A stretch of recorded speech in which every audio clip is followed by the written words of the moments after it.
अफसोस है यार, अल्लाह का हुक्म है। बहुत अफसोस है।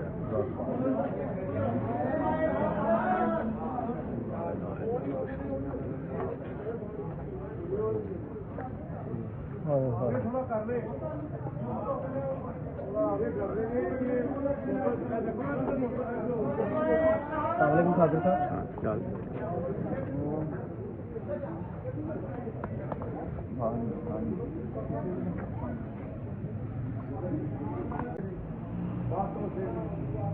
कभी मुझे इसको बदतमीजी करने नहीं देखा, मैं गवाही दे रहा हूँ।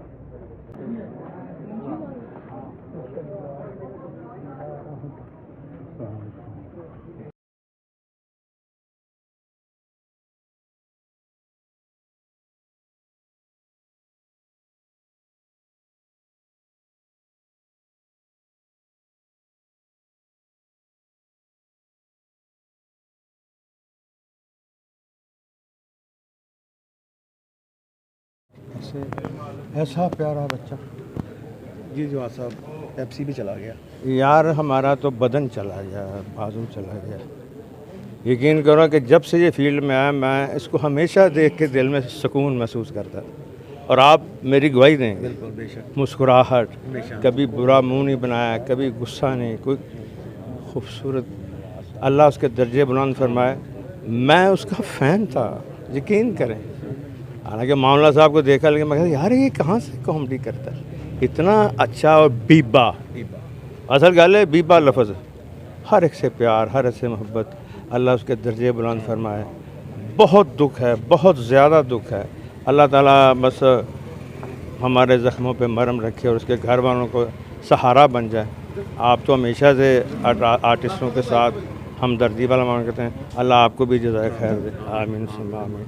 ये सर पेप्सी हाँ जी, पेप्सी तो बस ये समझ लीजिए कि एक ऐसी अफसोसनाक ख़बर है कि जिसने बिल्कुल एक धचका है। और अल्लाह रखा पेप्सी एज ए इंसान इतना प्यारा, इतना मोहब्बत वाला, हर वक्त खुशियाँ बखेरने वाला, जैसे अल्लाह पाक ने ख़ास ड्यूटी लगाई हो कि मेरी इस दुनिया को जाके तूने रौनक बख्शनी है, लोगों को हंसाना है, लोगों से मोहब्बत करनी है, और अल्लाह पे यकीन रखने वाला और आक़िबत की फ़िक्र करने वाला, और इसी फ़िक्र में वो लोगों को मुस्कुराहटें बांटता था। और जिसमें कहना चाहिए ना कि ये अखलाक कभी पुर नहीं होगा, एक जुमला होता है अक्सर। अल्लाह रखा पेप्सी का ऐसा फ़नकार है कि ये जो खला पड़ा है ये कभी सारी ज़िंदगी पुर नहीं हो सकता, क्योंकि वो अपनी मिसाल आप था। वो ऐसा फ़नकार था कि जिसने उसके जो हम अपनी ज़बान में कहते हैं कि उसका अंदाज़, उसका अंग ऐसा था कि वो मुनफरिद था। अल्लाह ने उसे जो अता किया था उसने आके उस अमानत को डिलीवर की और लोगों को। अकर साहब, मुजीबर रहमान शामी साहब आज गेस्ट थे, बता रहे थे। और जब कोई सीनियर आता है तो मुझे बड़ा वो वक्त बड़ा होता है कि भाई अच्छा शो करना है, तो उसमें वो भी शामिल होता है, ज़ाहिर है। और उसने अपनी ज़िंदगी की आज एक्सीलेंट परफॉर्मेंस दी है। मुझे ऐसे लगा जैसे उनमें मुनव्वर ज़रीफ़ की रूह आ गई, इतनी एक्सीलेंट। और सारा कुछ करके वो जो स्क्रिप्ट पे ज़ेर ज़बर लिखा हुआ है वो भी करके वो दुनिया से गया है। और मेरा बड़ा फेवरेट था और उसका मैं फेवरेट था। शो नहीं भी होता था तो मुझे प्यार से अब्बा कहता था, तो गाने सुनाता रहता था। तो बहुत बहुत बहुत मीर साहब, वो जो प्रोग्राम शुरू होने से पहले आप लोगों का मिलना आना, स्वागत होना, वो पंक्चुअल थे, बल्कि बिफोर आते थे, और पार्किंग में आके वो जो भी गेटअप किया होता था मेरा इंतज़ार करते थे। तो मैं वो वक्त पे पहुंचता था, कोई 15 मिनट पहले या आधा घंटा पहले। तो पेप्सी पहले आके मेकअप भी कर लिया होता था। तो वो अक्सर वो बस गाड़ी से ही जो है वो उन्होंने स्क्रिप्ट पहुंच गया होता था। कुछ उसमें अपने पास से भी एक्सटेम्परे भी वो करते थे, तो वो वहीं मुझे सुना रहे होते थे। तो बस वो, मैं ये इसलिए नहीं कह रहा कि वो आज चले गए हैं, तो मैं कह रहा हूँ कि सब कॉन्टिनेंट में उन जैसा जो उनका स्टाइल था और वो उनका था। उन्होंने ना अपने किसी सीनियर की नकल नहीं की, ना अमानुल्लाह साहब की, ना अलबेला साहब की, ना सुहेल साहब की, ना मुनव्वर ज़रीफ़ साहब की। अपना रंग लेके आए थे, वो उनका अपना रंग था। और सब कॉन्टिनेंट में दूसरा कोई कॉमेडियन उन जैसा नहीं। बहुत शुक्रिया। राजीवन, मैं बस ये कहूँगा कि बहुत बहुत बड़े लोगों की ये हसरत होती है कि इन द बूट्स वो चले जाएं अपने काम को करते हुए, और बड़ी खैर की बात होती है अगर काम ही आपका इबादत बन जाए, अगर आप उसको इखलास के साथ करें। तो वो अभी हम सब जब, जैसे जवाद वसीम साहब ने भी कहा नमाज जनाजा से पहले, वो जैसे एक मिटा हुआ नमाना बंदा आप कहते हैं ना, वो हमेशा ऐसे ही देखा उन्हें हर महफ़िल में, जिस तरह की भी महफ़िल हो उनका रंग वही रहा। अल्लाह ताला करवट करवट जन्नत नसीब करे, उनके घर वालों को सब्र दे, और अल्लाह हम सब का भी ख़ात्मा बिल खैर करे। लॉस कि जिसका खला कभी पूरा नहीं हो सकता। हमारे बहुत सीनियर थे, बहुत मज़ा, वो हम तो उन्हें हमेशा अपने बाप की तरह समझते थे, बड़े भाई की तरह समझते थे। हमेशा उन्होंने हमें जूनियर नहीं, छोटा बच्चा, बेटा, भाई समझा। तो बाकी अल्लाह पाक उनके घर वालों को सब्र जमील अता फरमाए।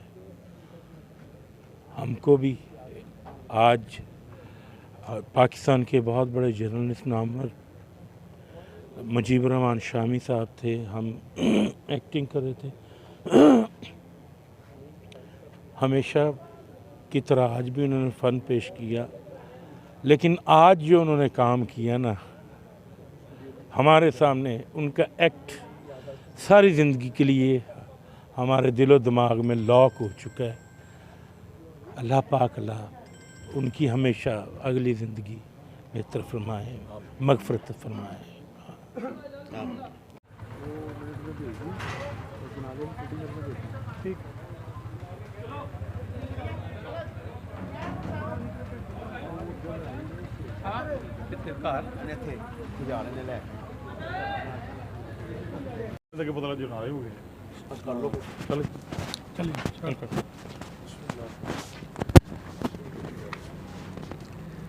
जिस वजह से सदमे में सदमा आता जा रहा है, अल्लाह रखा पेप्सी भी चला गया। हाँ जी, अल्लाह रखा जो है जी बड़ा ही, वो आप ये कह लें कि हमारा आर्टिस्टों का खिलौना टूट गया। सारों का दिल बहलाता था, बड़ा प्यारा आदमी था, बहुत प्यारा। और मैं जितना उसे जानता हूँ, जितना भी मिला हूँ और बहुत मिला हूँ, उसमें यही देखा है कि बेलौस आदमी, और आर्ट से इतना प्यार करने वाला, इतना प्यारा फनकार। हर वक्त वो आर्ट में ही रहता था। उसकी गुफ्तगू, उसका चलना फिरना, उसका मिलना, सारा आर्ट था, सब आर्ट था। बड़ा प्यारा आदमी था और बड़ी मेहनत करता था। अपने बच्चों के लिए उसने बड़ी मेहनत की, बड़ी मेहनत की। और दोस्त बता रहे हैं कि कुछ दिन से वो कह रहा था कि मुझे को पेन है, और उन्होंने कहा भी कि जाके दिखाते हैं फ़ौरन डॉक्टर को। वो बेचारे ने बस नहीं दिखाया। वो बस ये कसम पुरसी की हालत में जो आर्टिस्ट होते हैं ना जी, वो बेचारे ये भी डर रहे होते हैं कि दवाई पता नहीं कहाँ से लेनी है। मगर बड़ा प्यारा आदमी था जी, बहुत प्यारा। अल्लाह ताला उसे जन्नतुल फिरदौस में जगह दे। चूँकि जाने का सबका ही दुख होता है, इसका बहुत दुख है, बहुत दुख है। चूँकि बड़ा ही प्यारा और बड़ा ही दिल बहलाने वाला आदमी था, हर दोस्त का, हर इस वजह से मुझे ये बताइएगा कि आर्टिस्ट सारी ज़िंदगी काम कर रहा होता है, इसकी पेंशन तो मिलती नहीं इसको, ना इसको सैलरी मिलती है। असल में होता ये है कि जो देखिए कैटेगरीज तो हर फील्ड में हैं। किसी की दुकान बहुत चलती है, किसी की थोड़ी सी कम चलती है, किसी की बहुत थोड़ी। तो इसी तरह आर्टिस्टों में भी कैटेगरीज मौजूद हैं ना जी। तो जो मेहनत करने वाले हैं जूनियर आर्टिस्ट, वो बेचारे सारी ज़िंदगी लगे रहते हैं। चूँकि शौक़ तो उनको भी होता है इंतहा का, आर्ट से प्यार तो वो भी उतना ही कर रहे होते हैं। मगर ये अल्लाह ताला का निज़ाम है ना जी, किसी को उसने ज़्यादा बख्श दिया, किसी को उसकी तकसीम है, उस पर कोई बोल नहीं सकता। उस पर हर हालत में शुक्र ही करना पड़ेगा। तो बस दुआ ही है कि अल्लाह पाक उसे मेहरबानियाँ कर दे, उसे जन्नतुल फिरदौस में जगह दे दे। बहुत प्यारा इंसान था, बहुत प्यारा। बहुत शुक्रिया, बहुत शुक्रिया।